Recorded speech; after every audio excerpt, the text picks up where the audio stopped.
नमस्कार, स्वागत है आपका चमत्कारी टोटके चैनल पर। दोस्तों, जैसा कि आप सभी जानते हैं कि ये पृथ्वी मृत्यु लोक है और इस लोक में जिस जीव ने भी जन्म लिया है उसकी एक न एक दिन मृत्यु बिल्कुल निश्चित है। लेकिन दोस्तों, क्या आप जानते हैं कि पाचक काल में यदि किसी व्यक्ति की मृत्यु हो जाए तो इसे शुभ नहीं माना जाता है। ज्योतिष के अनुसार 5 नक्षत्रों की काल अवधि पाचक मानी जाती है। पाचक के दौरान चंद्रमा धनिष्ठा, शतभिषा, पूर्व भाद्रपद, उत्तर भाद्रपद और रेवती से गुजरता है और इस कारण ये पांचों दिन पंचक कहे जाते हैं। जब चंद्रमा 27 दिनों में सभी नक्षत्रों का भोग कर लेता है तब प्रत्येक महीने में लगभग 27 दिनों के अंतरकाल पंचक नक्षत्र का चक्र बनता रहता है। ऐसा माना जाता है कि पंचक काल में होने वाले अशुभ कार्य का 5 दिन के अंदर ही 5 बार दोहरा होता है। पंचक काल में कुछ कार्य अशुभ माने जाते हैं, जैसे कि घर की छत डलवाना, दक्षिण क्षेत्र की ओर यात्रा करना, लकड़ी का सामान खरीदना, बिस्तर सही करना या बिस्तर लगवाना तथा शव का अंतिम संस्कार करना।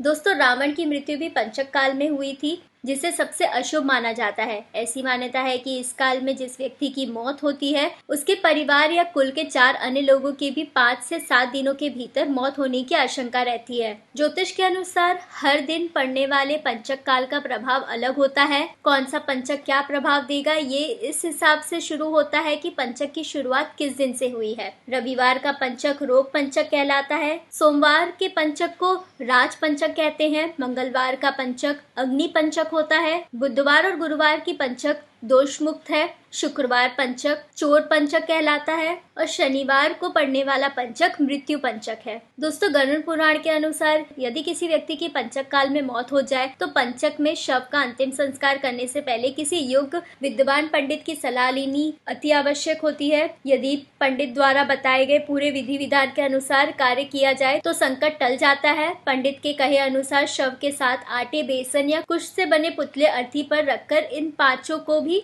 शव की तरह पूरे विधि विधान से अंतिम संस्कार किया जाता है। ऐसा करने से पंचक दोष समाप्त हो जाता है। गरुड़ पुराण के अनुसार यदि किसी व्यक्ति की पंचक काल में मौत हो जाए तो कुछ सावधानियां बरतनी बहुत आवश्यक है, जैसे कि सबसे पहले दाह संस्कार संबंधित नक्षत्र के मंत्र में आहुति देकर नक्षत्र के मध्यकाल में किया जा सकता है। नियम पूर्वक दी हुई आहुति पुण्य फल प्रदान करती है। यदि संभव हो सके तो दाह संस्कार तीर्थ स्थल में ही किया जाए तो उत्तम गति मिलती है। शास्त्रों के अनुसार पंचक काल में दक्षिण दिशा की ओर यात्रा करना, लकड़ी का सामान खरीदना या बनवाना, घर का रंग रोगन करवाना अर्थात लिपाई पुताई करवाना, ये सभी कार्य वर्जित है।